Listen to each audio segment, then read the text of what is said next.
தமிழக மீனவர்கள் 99 பேர் விடுவிக்கப்பட்டு வரும் நிலையில் இன்று மீனவர்கள் மற்றும் ஒரு படகை இலங்கை கடற்படை சிறைபிடித்துள்ளது.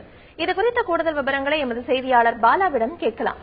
பாலா, எத்தனை மீனவர்கள் இன்று கைது செய்யப்பட்டிருக்காங்க? தற்போது அவர்கள் எந்த முகாமிற்கு அழைத்து செல்லப்பட்டிருக்காங்க? இது குறித்து சொல்லுங்க. தமிழகத்திலிருந்து கடலுக்கு மீன்பிடிக்க செல்லும் மீனவர்கள் மீது இலங்கை கடற்படை தொடர்ந்து தாக்குதல் நடத்தி அவர்களுடைய படகுகள் மற்றும் வலைகளை சேதப்படுத்தி மீனவர்களை சிறைபிடிப்பது தொடர் நிகழ்வாக உள்ளது. இந்நிலையில் கடந்த ஜனவரி மாதம் 13ஆம் தேதியிலிருந்து கடந்த வாரம் வரை கிட்டத்தட்ட 99 மீனவர்களை இலங்கை கடற்படை சிறைபிடித்திருந்தன. சிறைபிடிக்கப்பட்ட மீனவர்களை விடுவிக்க வேண்டும் என்று தமிழக அரசு மத்திய அரசுக்கு பரிந்துரை செய்ததை அடுத்து மத்திய அரசு இலங்கை அரசிடம் தூதரக அதிகாரிகள் மூலம் நடவடிக்கை எடுக்கப்பட்டு 99 மீனவர்கள் விடுவிக்க இலங்கையினுடைய சட்டமா அதிபர் சம்பந்தமாக மன்னார் மற்றும் ஊர்காவல்துறை, மல்லாங்கம் போன்ற நீதிமன்றங்களுக்கு பரிந்துரை கடிதங்கள் அனுப்பியிருந்தாங்க. அந்த பரிந்துரை கடிதங்களை ஏற்று நேற்று முன்தினம் 24 மீனவர்கள் ஊர்காவல்துறை நீதிமன்றத்தாலும் நேற்று 44 மீனவர்கள் மன்னார் நீதிமன்றத்தாலும் விடுவிக்கப்பட்ட நிலையில் விடுவிக்கப்பட்டு தற்போது தூதரக அதிகாரிகளிடம் ஒப்படைக்கப்பட்டுள்ளன. மேலும் 8 மீனவர்கள் மல்லாங்கம் நீதிமன்றத்தில் விடுதலை செய்யப்பட்டு அவர்களை விசாரணைக்காக கொழும்பு அழைத்துச் செல்லப்பட்டுள்ளனர். இந்நிலையில் மீதமுள்ள 23 மீனவர்கள் இன்று விடுவிக்கப்படுவார்கள் என எதிர்பார்க்கப்படுகின்றது. இந்நிலையில் மீனவர்கள் விடுவிப்பு என்பது தொடர்ந்து நடந்து கொண்டிருக்கும் நிலையில் மீனவர்கள், அதாவது கடலுக்கு மீன்பிடிக்க செல்லும் மீனவர்களை இலங்கை கடற்படை சிறைபிடித்து செல்கின்றனர். இன்று அதிகாலையில் புதுக்கோட்டை மாவட்டம் ஜெகதாப்பட்டினத்திலிருந்து கடலுக்கு மீன்பிடிக்க சென்ற 2 படகில் சென்ற 9 மீனவர்களை இலங்கை கடற்படை 10 மீனவர்கள் சென்றார்கள். ஆனால் படகில் ஏற்பட்ட பழுதின் காரணமாக ஒரு படகில் இறங்கி 9 மீனவர்கள் வேலை பார்த்துக் கொண்டிருக்கும் பொழுது அங்கு இலங்கை கடற்படையினர் ஒரு படகையும் 9 மீனவர்களையும் சிறைபிடித்துக் கொண்டு தற்பொழுது காங்கேசன்துறை கடற்படை முகாமில் வைத்து விசாரணை மேற்கொண்டு வருகின்றனர். இந்நிலையில் அவர்கள் இன்னும் சிறிது நேரத்தில் நீதிமன்றத்தில் ஆஜர்படுத்தும் போது அவர்கள் விடுவிக்கப்படுவார்களா அல்லது சிறையில் அடைக்கப்படுவார்களா என்பது தெரிய வரும். இந்நிலையில் மீனவர்கள் விடுவிக்கப்படும், அதாவது 99 மீனவர்கள் விடுவிக்கப்படும் பட்சத்தில் எங்களுடைய படகுகளை விடுவிக்கப்படவில்லை, இதனால் எங்களுடைய வாழ்வாதாரம் மிகவும் பாதிக்கப்படுவதாக மீனவ சங்க மீனவர்கள் கருத்து தெரிவித்துள்ளனர். தற்பொழுது நம்மளிடம் மீனவ சங்க தலைவர் ஜேசு இருக்கார். தற்பொழுது நம்ம அவற்றை நாங்கள் கேட்டுக்கிறோம். இப்ப மீனவர்கள் விடுவிக்கப்பட்டுள்ள நிலையில் படகுகளை விடுவிக்க நீங்க என்ன கோரிக்கை வைக்கிறீங்க மத்திய மாநில அரசுக்கு? இலங்கை கடற்படையால் சிறைபிடிக்கப்பட்டிருந்த மீனவர்களை விடுவிச்சதா செய்திகள் வந்திருக்கு.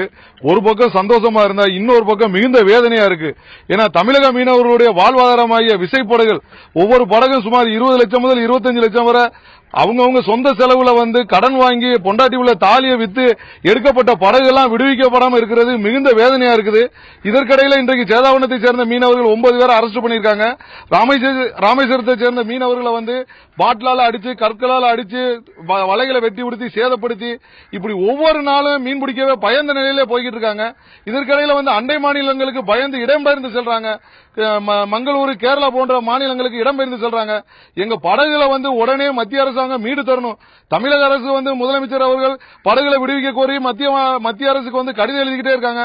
ஆனா பிரதமரும் வெளியுறவுத்துறை எந்த நடவடிக்கையும் எடுத்த பாடில்ல. இந்த மீனவர்கள் விடுவிச்ச நடையில இந்த படகுகள் விடுவிக்கலைன்னா மிகுந்த கஷ்டத்துக்கு ஏற்படும். ஒவ்வொரு அரசியல்வாதிகளும் இந்த மீனவர் பிரச்சனையை அரசியலாக்காம பல லட்சக்கணக்கான மீனவ குடும்பங்களுடைய வாழ்வாதாரமா நினைச்சா இந்த பிரச்சனைக்கு ஒரு நிரந்தர தீர்வு காணலாம்.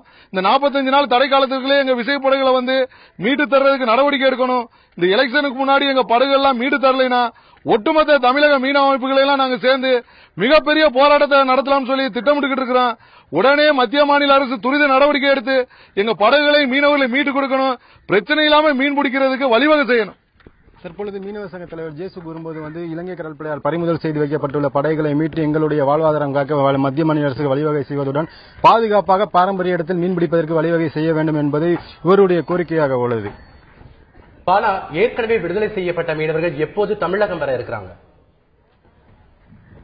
தற்பொழுது இலங்கை நீதிமன்றத்தில் 99 மீனவர்கள் விடுவிக்க சொல்லி பரிந்துரை செய்துள்ள நிலையில் தற்பொழுது 76 மீனவர்கள் விடுவிக்கப்பட்டுள்ளனர். மீதமுள்ள மீனவர்கள் இன்று மாலைக்குள் விடுவிக்கப்படுவார்கள் என தெரிய வருகிறது. விடுவிக்கப்படும் பட்சத்தில் மீனவர்கள் அனைவரும் இந்திய தூதரக அதிகாரிகளிடம் ஒப்படைக்கும் பட்சத்தில் நாளை மாலை அல்லது நாளை மறுதினம் அவர்கள் தமிழகம் வருவதற்கான ஏற்பாடுகள் செய்யப்படும் என தெரிய வருகின்றது.